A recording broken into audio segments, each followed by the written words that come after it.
Tu es peut-être passé à côté de cette nouvelle proposition fiscale des engagés qui fait pas mal parler ces derniers jours. L'idée serait d'instaurer une contribution annuelle sur les patrimoines financiers dépassant 500 000 €. Ces défenseurs parlent d'une cotisation de solidarité alors que ses opposants parlent d'une nouvelle taxe sur le patrimoine au-delà de tout ce qui est déjà taxé avant. On va en parler dans cette vidéo, quelles sont les choses qui sont prévues, puisque encore une fois rien n'est acté pour le moment, ce sont des idées et des choses qui sont en train d'être mises sur le devant de la table en ce moment.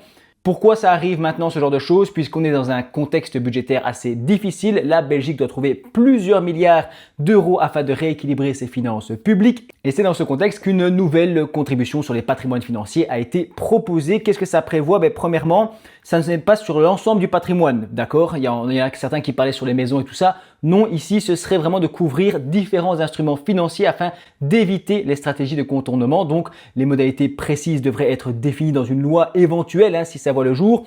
Mais donc, les biens immobiliers ne seraient pas concernés. Autrement dit, l'appartement, la maison, tout ça, c'est pas dedans. Les barèmes seraient progressifs. Donc, sur la première tranche de 500 000 €, il n'y aurait rien. En tout cas, à ce niveau-là. Et puis, entre 500 000 € et 1 million, on aurait du coup un taux de 0,15%. Entre 1 million et 2 millions d'euros, le taux passerait à 0,30%.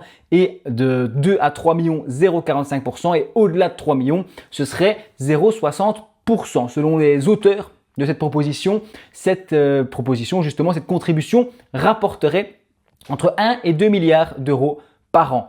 Dans le cas hypothétique où évidemment personne ne réagit et où les Belges continuent de faire la même chose. Ça concernerait 5% des Belges. Mais là où il y a un petit problème déjà, c'est que sur cette chaîne, on parle beaucoup d'investissement en bourse, d'éducation financière pour les Belges et ce genre de choses. D'ailleurs, je t'invite à t'abonner puisque c'est pas très courant sur les réseaux sociaux. Et le problème, c'est que il y en a beaucoup d'entre nous qui avons pour objectif d'aller vers ça. Bien sûr, moi non plus, j'ai pas 500 000 €, mais j'ai envie d'aller vers ça plus tard, peut-être dans 20 ans ou 30 ans, j'en sais rien, mais à un moment, j'espère quand même arriver à un certain capital pour pouvoir prendre soin de ma retraite moi-même si c'est nécessaire, pour pouvoir aider ma famille, mes enfants, etc. Enfin bref, on a quand même le droit d'avoir l'envie d'aller plus loin et d'avoir un petit peu de capital. Et donc, le problème, c'est qu'on irait vers ça. Il y a aussi la question d'indexation toujours, puisque ici, c'est qu'une idée, un projet, on ne sait pas, mais est-ce que ce serait indexé ou pas? Et donc, les gens, s'ils arrivent plus facilement plus tard à 500 000, 1 million, qu'aujourd'hui, qu'est-ce qui se passe? Dans le sens où avec l'inflation, je ne sais pas si tu sais, l'augmentation des prix, l'augmentation des salaires, l'augmentation de tout fait que 1 euro aujourd'hui ne vaut pas 1 euro demain. Et donc, on pourrait plus vite arriver à des montants importants dans les années à venir. Les auteurs précisent également qu'il y aurait la taxe compte titre qui existe déjà en fait, qui serait prise en compte afin d'éviter une double taxation à ce niveau-là, donc quand même un minimum. Donc prenons l'exemple simple, pour quelqu'un qui a 1 million d'euros, ça veut dire que les 500 premiers milliers d'euros ne sont pas taxés et ensuite les 500 000 € qui suivent sont à 0,15%, ce qui fait à peu près 750 €. Ce chiffre fait un petit peu débat puisque ça a beaucoup été mis en avant. Ils disent ce ne serait que 750 € sur 1 million d'euros, c'est quand même pas grand-chose. Et c'est vrai, mais le problème c'est qu'il faut mettre ça en face du reste des autres couches de taxation qui ont déjà existé et qui existent déjà. La TOB, les frais sur les investissements, sur les frais de courtage, etc. Il y a aussi la taxe Renders, il y a des taxes sur la plus-value aussi maintenant. Enfin bref, il faut prendre tout ça en compte et aussi le fait que cet argent ne sort pas du chapeau. Il vient peut-être d'un héritage et là il serait taxé. Il vient peut-être du travail des gens et donc là il a été taxé et retaxé. Il vient peut-être d'une accumulation du capital ou d'une société qui a été créée. Enfin bref, il y a une source et généralement ça a quand même déjà été taxé à ce moment-là aussi. Donc ce serait une couche supplémentaire. C'est ce que l'opposition met beaucoup en avant.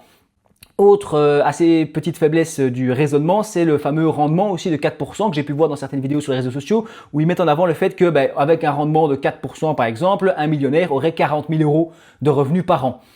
Moi qui suis assez attaché à mes disclaimers, si tu connais un petit peu la chaîne et qui suis assez prudent à ce niveau-là, je trouve que c'est important de ne pas vendre du rêve aux gens.